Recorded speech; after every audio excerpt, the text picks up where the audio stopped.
Assalamualaikum warahmatullahi wabarakatuh. Kembali lagi di Ruli Vlog Official. Oke sobat koi over semuanya, jumpa lagi dengan saya Ruli ya. Kali ini saya akan membuat video yang membahas tentang perbedaan cara membesarkan koi di kolam tanah dan kolam filter. Tentunya sangat berbeda ya. Perbedaan yang pertama, kalau di kolam tanah itu tentunya lebih luas dan di sana juga ada oksigen alami ya. Dan di sana juga banyak lumut, jadi koi-koi itu bisa makan lumut, itu bisa untuk mencerahkan warna.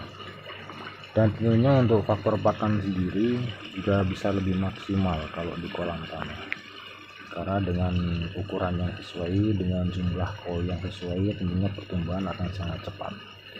Tapi kalau di kolam filter, tentunya kolam filter sendiri luasnya tidak seluas kolam tanah ya.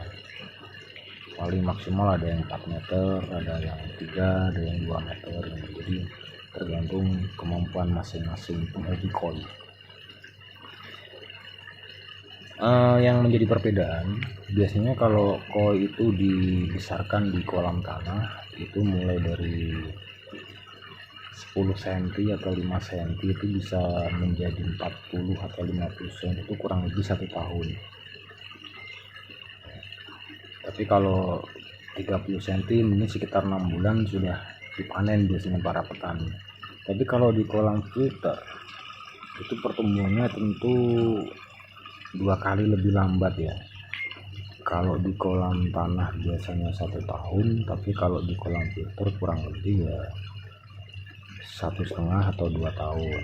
Kalau di kolam tanah itu 6 bulan panen, kalau di kolam filter ya pertumbuhan untuk bisa mencapai besar yang sama di kolam tanah itu kurang lebih 1 tahun. Jadi kurang lebih 2 kali lipat. Itu tidak menjadi masalah buat para penghobi, karena para penghobi sendiri niatnya bukan untuk sekedar membesarkan ya, tapi untuk dinikmati, dilihat ya. Seperti ini bisa ya tentunya dinikmati ya, apalagi yang suka dengan koi, suka hand feeding ya. Ini jinak-jinak koinya guys, sangat indah sekali. Dan koi saya sendiri ini di sini kurang lebih 9 bulan. Saya membeli waktu itu size 20 cm sampai 30 cm ya. Ada beberapa yang 30, ada yang 20. Dan ini berjalan kurang lebih 9 bulan itu sudah mencapai 50 up. Nih, ada Hisanke ini 50 up, ini cewek yang sudah hamil. Ini dulu 30 cm, sekarang juga sudah 50 lebih. Ada juga ini karasi ini dulu beli 23 cm, sekarang sudah 40 cm. Dia agak lambat ya sebenarnya. Karasi itu jenisnya seperti cagoi ya, penjinak kolam. Makannya sendiri sebenarnya rakus, tapi nggak tahu kenapa karasi satu ini makannya itu berbeda dengan koi-koi di sini yang lain. Kalau yang lain sangat lahap, tapi kalau yang satu ini nampaknya berbeda jauh. Jadi sedikit sekali makannya, makanya pertumbuhannya agak sedikit lambat ya. Termasuk paling kecil di sini karasi. Padahal prediksi saya ini karasi ini harusnya paling besar harusnya sampai saat ini, tapi ternyata di luar prediksi. Atau mungkin faktor induan juga bisa, tapi kalau menurut saya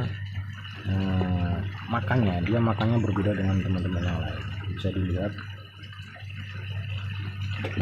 untuk yang lain dia sangat rakus, tapi untuk karasi sendiri dia nggak terlalu jinak. Padahal banyak teman-teman koi lover bilang kalau koi yang jenisnya polos itu biasanya penjinak kolam seperti karasi, cagoi, ini ada platinum, ada yang polos-polos gitu.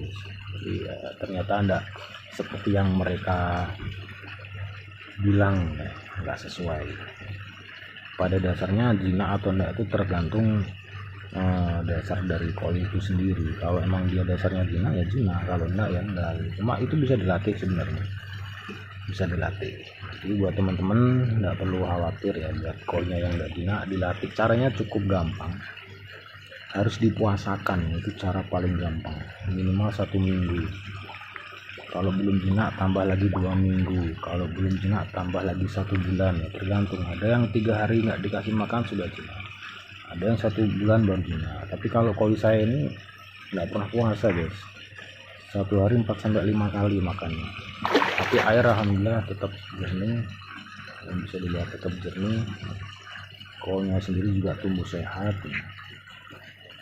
Ini pada intinya sirkulasi pada kolam filter itu sendiri harus